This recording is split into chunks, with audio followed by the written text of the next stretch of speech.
டிமாண்டுன்னு சொன்னா, இப்ப என்னோட பொண்ணுக்கு நான் கல்யாணம் பண்ணி குடுக்கணும்னா, மாப்பிள்ளை அப்ராட்ல இருக்கணும். குழந்தை அங்க தான் பொறக்கணும். அதேமாரி அவங்க 2 வருஷத்துக்கு, 3 வருஷத்துக்கு வரதெல்லாம் அது அப்பாற்பட்ட விஷயம். 6 மாசத்துக்கு ஒரு வாட்டி எனக்கு விசா அனுப்பணும். நான் அங்க ஊருக்கு போணும். அதான் சார் மெயினு. ஃபர்ஸ்ட்டு பொண்ண கட்டி குடுத்துட்டேன் சார். ஃபர்ஸ்ட்டு பொண்ண கட்டி குடுத்துட்டு நான் படாத கஷ்டப்பட்டுருக்கேன். எங்க கட்டி கொடுத்தீங்க? தஞ்சாவூரு. சரி. தஞ்சாவூர்ல கட்டி குடுத்தா 50 பவுன் போட்டா, கார் வாங்கி குடுத்தா, எல்லாம் செஞ்சேன். சரி. வந்த வரதட்சணையிலேயே அந்த நகைய வச்சு நாங்க வந்து எங்களுக்கு 11 பவுன்ல தான் நாங்க சரடு போடுவோம். அதுல தான் நீங்க எங்களுக்கு செஞ்சு குடுக்கணுன்றாங்க.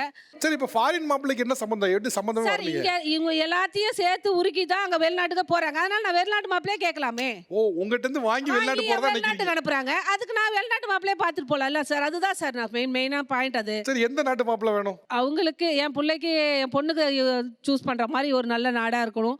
அவளுடைய சந்தோஷத்துக்காக. ஏன்னா நான் செலவு பண்றதால வாழறது அவ தானே. அவளோட இதா இருக்கணும். பிள்ளைங்க வந்து இங்கேருந்து குழந்தை பிறந்துட்டு அங்க போறதோட அங்கேருந்து நேஷனாலிட்டி வந்துடும். என்ன ஒரு தொலைநோக்கு சிந்தனை பாருங்க. கல்யாணம் ஆகி அங்க குழந்தை பிறந்தா அந்த நாட்டோட சிட்டிசனா?